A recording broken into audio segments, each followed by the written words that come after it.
আসলে আস্তে আস্তে পৃথিবী ধ্বংসের দিকে এগিয়ে যাচ্ছে, এটাই তার প্রমাণ। যেখানে মানবতা হারিয়ে যাবে সেখানে আর মানুষত্ব বাস করতে পারে না। একটা জার্নালিস্ট আনতে গেলে নিম্নে 10,000, 15,000, 20,000 চাই। কেন ভাই? তুমি কি তোমার ব্যবসা করার যদি ইচ্ছা থাকে, তুমি স্যান্ডেলের দোকান দেবা, দোকান আরো কিছু আছে তার দেবা, মুদিখানার দোকান দেবা, ব্যবসা করো। কিন্তু জার্নালিস্টের কাজ তো ওইটা না। সাংবাদিকের কাজ হচ্ছে সত্যতা তুলে ধরা, জনগণের সেবা করা, ব্যতীত আর কোনো কিছু না। আপনি এটা নিয়ে ব্যবসা করতে পারেন না।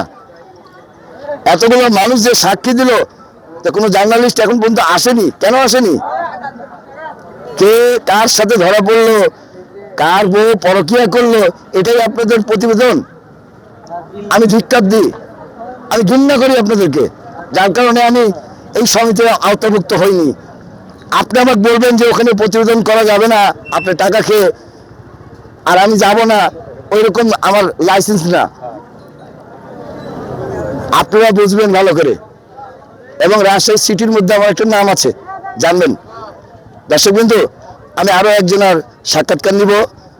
দয়া করে আমার চ্যানেলে একটু থাকবেন। আশা রাখি আপনার কিচ্ছু না, আপনার সমস্যা কি রাস্তায় এটা খুলে ধরবেন, আর কোনো কিচ্ছু না। বলো। আসসালামু আলাইকুম রহমতুল্লাহি ওয়া বারাকাতুহু। এই রাস্তা অনেকদিন থেকে দেখছি যে বন্ধ আছে, এই রাস্তার কোনো কাজকর্ম নাই, খালি সাইডে কাজ চলছে, কাজ চলতে চলতে বন্ধ হয়ে গেল হঠাৎ করে, এখন পর্যন্ত লোকজন আর নাই। এই 29-এ কি এমন দোষ হলো, হঠাৎ করে লোকজন হারায় গেল, কাজকর্ম বন্ধ, হুট করে নাই, এটা কি ঠিক হলো? এগুলা নিয়ে প্রতিবাদ করার মতন কেউ নাই, জনগণ কোথায়? কি বলছেন? ধন্যবাদ আপনাকে একটু কথা বলার জন্য। আসলে কিছু কিছু প্রতিবেদন করতে যে আমার চোখে পানি আসে। এটা তো মুসলিম টাইগার বাম দিয়ে চোখে পানি আনা না, কিংবা পিএস ক্ষেত্রে যে চোখে পানি আসে তা না।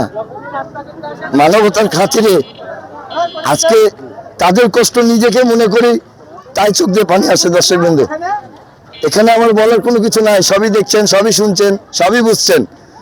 আপনার মসজিদে গেলেন, 5 ওয়াক্ত নামাজ পড়লেন, আল্লাহ আল্লাহ করলেন, আর ঘরে যে বাস করলেন হবে না। আপনাকে সৃষ্টিকর্তা বানিয়েছে, এই পরিবেশে দিয়েছে, কিছু পরিবেশের কাজ করার জন্যও দিয়েছে। তো সেটা কি আপনি করেন? নিজের মনকে প্রশ্ন করবেন। এই নামাজ আল্লাহ তাআলা কবুল করবে না, যে নামাজের কোনো গুণ নাই।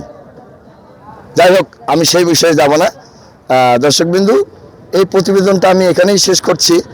আশা রাখি এরপরেও